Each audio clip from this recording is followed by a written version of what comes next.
Let's bring in bottom line co-host Sean Duffy. He's live from the Republican National Convention in Milwaukee. Sean, it's always great to see you. I want to get straight to the latest reporting that we have out of the Washington Post that President Obama is ratcheting up the pressure on President Biden to call it quits. What are you hearing? Well, listen, that is the talk of the RNC right now. Is Joe Biden going to stay or is he going to go? And again, I think we've seen Joe Biden. He has worked a lifetime to get to the Oval Office. I think he wants to stay, but now that you have Nancy Pelosi and Chuck Schumer giving the green light to their Democrat members of Congress to push Joe Biden out, the chorus is growing to see Joe Biden step aside. The problem that you have is if Joe Biden leaves, the question becomes who steps in? And they're going to go to their convention and they're going to have a raucous debate on their convention floor. Is it going to be Kamala Harris? Is it going to be Gavin Newsom, Gretchen Whitmer? Who's going to get the nomination? I think it's going to be incredibly divisive and painful for the party. And again, it may be better for Joe Biden just to be the horse that runs for the Democrat Party. Here's what I also think could happen, you guys. I'm going to play into Joe Biden's mindset. There's been a lot of reports on the laptop and Hunter Biden. There could be a big donor that steps in and gives a golden parachute to the Bidens, some big cash, step aside, let's save the party. Wow.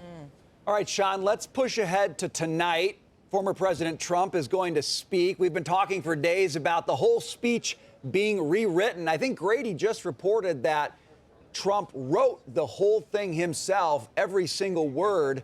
What do you expect to hear from him? So, we expect certain things from Donald Trump, right? He's a little more brazen and he's a little more aggressive in his language.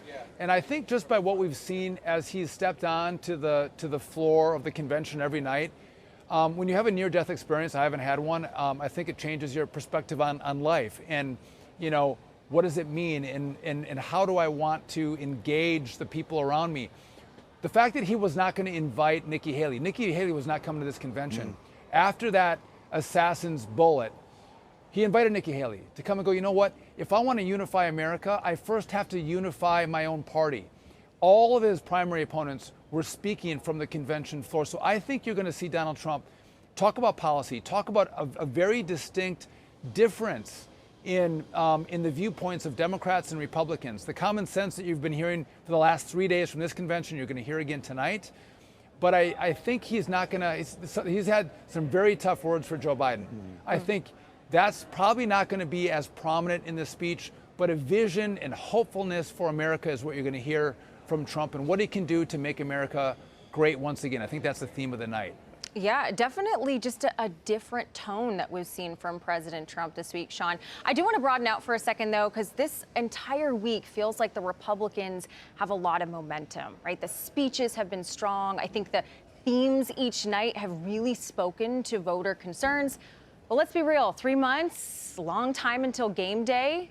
It's hard to turn that excitement to get people actually to the polls. So what are some of the obstacles that you think maybe Republicans might be underestimating? Listen, there's always surprises that come in elections, right? We see them. And I don't know what that surprise is going to be on Donald Trump. However, all the things, whether it's the media or the DOJ or the FBI, the Democrat Party, the judges, the prosecutors have thrown at Donald Trump, nothing has worked.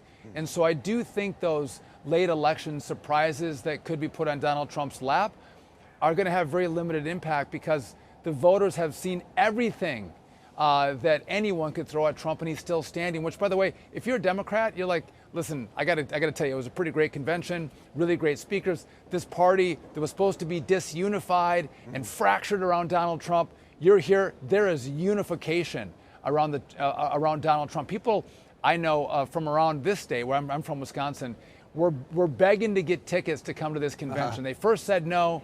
After Saturday, they're like, listen, how do I get a ticket? I want to be part of this historic moment. So, I think Donald Trump, again, you mentioned, we're not far away from voting, but we are far away from an election day in early November. I think that that Donald Trump is off to the races because, you know what? You need people to work for you on the ground. You need volunteers to get your message out into communities. And the people that are here exemplify that. But also, I think people around this country are like, I want a different vision and a different path for America. I'm going to go work for Donald Trump. And that's huge, building an army of people to get your message in votes to the polls. You know, it's saying something when in Wisconsin in the summertime you want to get tickets to that thing because the lakes and the outdoors are wonderful. I know you know that, Sean. You know, Brian, exactly.